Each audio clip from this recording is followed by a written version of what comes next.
Yadana, Sisters and Brothers, c'est Marco au micro. Bienvenue sur la plage de la Pointe Vénus pour le Waterman Tahiti Tour Number 5. Et c'est la finale tout de suite et surtout pas demain. Et en musique, je vous propose le sommaire.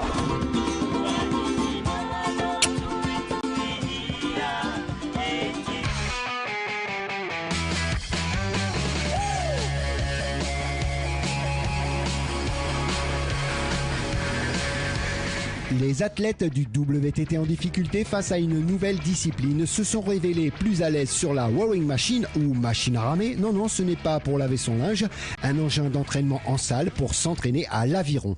C'est parti pour 2000 mètres d'aviron virtuel avec la rowing machine. Les 10 meilleurs seront ensuite confrontés à la dure réalité de l'aviron.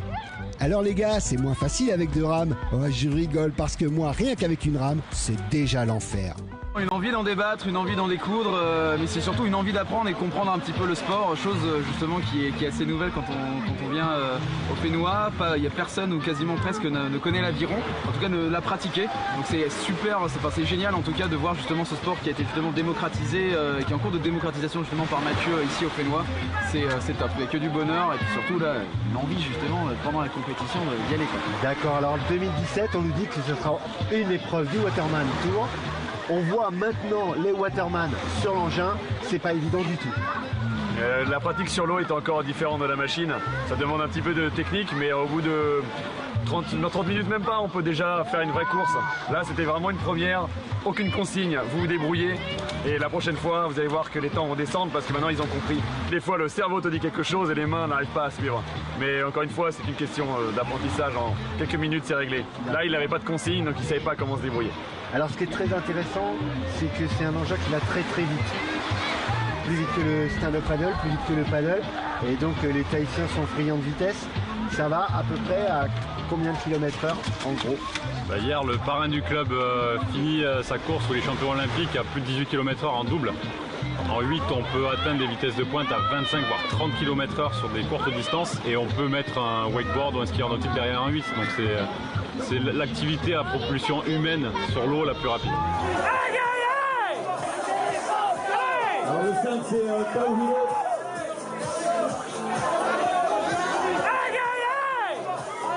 Alors ce qui est sûr, c'est que le rowing machine va être intégré au Waterman Tahiti Tour à toutes les étapes, parce qu'on a l'ambition avec la fédération tahitienne de aviron de pouvoir trouver parmi les athlètes waterman des athlètes qui pourront être sélectionnés pour les championnats du monde. On a tout juste 6 secondes d'écart entre le premier et le troisième. Numéro 4 c'était 6,54 pour Taillé. Et ça sera du Cowan et Poulain pour la fin avec des bons chronos. C'est-à-dire que même Cowan là pour l'instant il est plus rapide que le meilleur de la série d'avant. Allez. Allez, moins de 50 mètres. Allez, faut le pousser.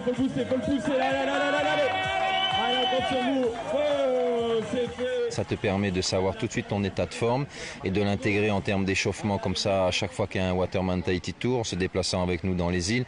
Je serais vraiment content de mettre ça en place avec eux. Les 10 premiers ont été sur un vrai aviron après, oui, et c'était une grande rigolade parce qu'en fait, les Tahitiens, là, on peut dire, ne sont pas habitués à avoir 2 rames. Hein. Vraiment, non, c'était difficile. Ils ont vu qu'ils pouvaient se mélanger les bras. Et ouais. C'est pas souvent qu'on se mélange les bras, mais c'est une très belle discipline, c'est une discipline olympique, c'est à découvrir et surtout dans l'aviron, on a ces rowing machines qui font que même les enfants peuvent y participer. Et ça, il faut vraiment tirer un grand coup de chapeau à tous ces kids parce qu'au départ, on a dit ok, on va faire les kids, ils veulent le faire.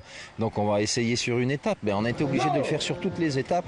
Et puis on a vu les enfants qui progressaient, qui en voulaient encore plus. Et puis non, on leur a pas fait de cadeau sur la dernière. Et puis quand on a un petit comme ça, garçon de 6 ans, qui montre l'exemple à tout le monde, c'est une inspiration pour nous tous.